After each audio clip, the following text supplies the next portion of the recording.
Good morning guys, and welcome back to today's how-to, which is going to be the chassis notch on Jord's T4. We loved reading all the comments and the reviews on the last subframe notch video, and it's good to see you guys. I mean, some of you saying you're going to give it a go, because these mods, they are really worthwhile when getting your T4 low to get it to drive as nice as possible. So we have bolted up the subframe, put that back in temporary so we can mark up where we need to notch. The chassis notch is quite easy really, because obviously you've already got the bolts up under there where the top plate would be. While you're doing the chassis notch, it is worthwhile doing a steering arm notch at the same time, so we will talk you through how to do that and why we do that one as well. So we'll get marking and get cutting. So we are doing a 50mm notch, which is quite deep, anywhere from 35 to 50 really, because this is going to be quite low, this van, so we want to have the maximum clearance, but we'll be welding back in some really thick steel to strengthen that back up. Obviously we're quite lucky because George's got his engine out and the subframe, so we've got quite a lot of room to work around with the angle grinder. But you can do this with the engine in place. Even when mine had the old 2.4, I still managed to do it all with the engine all in place. We just use an angle grinder on the outside and then a reciprocating saw to cut through the inside.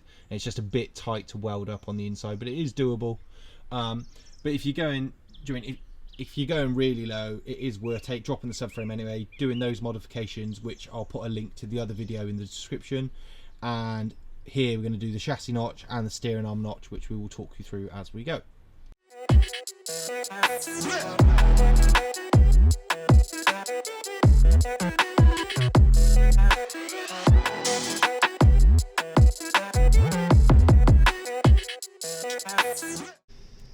So with the top plate, this is the piece that's been cut back out. You see the hole in it. That's for the threaded bar and nut for the top of the shock absorber to go up through. Now if you're going static, you will have to either weld this back in or the new piece drill a hole in ready for that. But because we're going hydro and Jord wants to rose joint everything, we've actually got these plates he's made up that will be welded up in there. And then to get the ram off, you literally just have to undo that nut on the side, which it makes it a lot more accessible as well. It's all these little bits that it's just going to make it more usable and a nicer drive. So because the ram really needs to move around a bit when the van goes up and down, the rose joints really do help with that, and it's a lot easier to get the ram off rather than having to undo the top plate all the time. But if you're going static, do you know what I mean, it's still, you could even still use the original top plate up in there, which quite a lot of people do.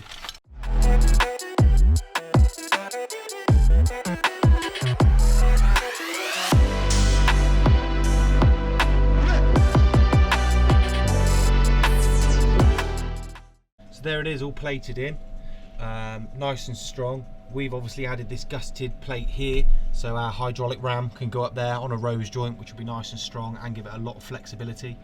And then when the subframe's back in place, it just gives this room to go up and clear past the chassis. So with the chassis notch, that's ours all done, and that gusseted plate welded back in. Obviously we're going to be using a rose joint up in there on top of the hydraulic ram. So it's a little bit different to if you were going to be static. If you're running static, you can use the original top plate back up in there, just modified slightly. But what I would say is maybe use a bit of 6mm or 8mm plate and make your own with maybe 2 holes in it with a threaded nut on top. It just gets everything tighter, and it's going to be a lot thinner than this, which means you can go a lot lower. So that is how mine's set up at the moment with my system on my van.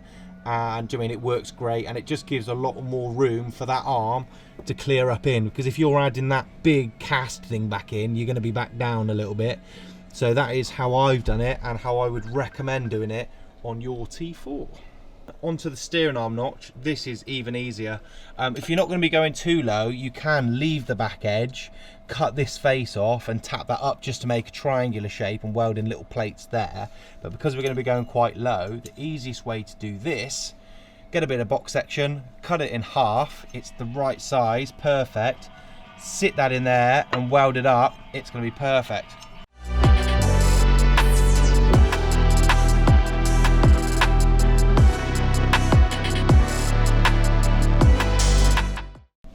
So that's the hole all cleaned up, ready for the plate to be welded back in. If you've seen us using the blowtorch, it's to melt off the wax that Volkswagen put on to protect the chassis. If you look at this old piece here, you can see how thick it is, and that will just run in your weld, make it spot black, and it's just not going to weld nice. So cleaning all that stuff off, melting it off, just gives you a better finished product and better penetration. It's all about the penetration, isn't it, Jord? It's all about the penetration.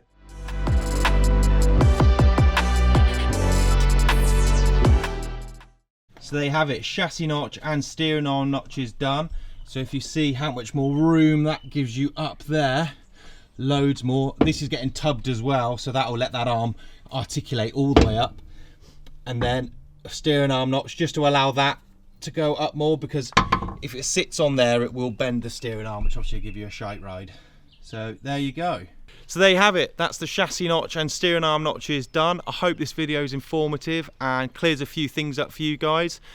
Stay tuned next time on the how-tos. We're going to be showing you the notches and stuff you can do on the back, or you can go whole hog like Jord has and raise the rear floor. Thank you guys for watching. Please like and subscribe, hit the bell icon to be notified when the new videos are up. I'm going to put a link to Jord's Facebook in the description down below. Get in contact with him if you are around the West Midlands or the Midlands area and you would like him to carry out the work for you. Do you know what I mean? Cool little workshop here, knows his way around the vans, and really, really top guy. Cheers guys, see you at the next one. You're a top guy, Jord.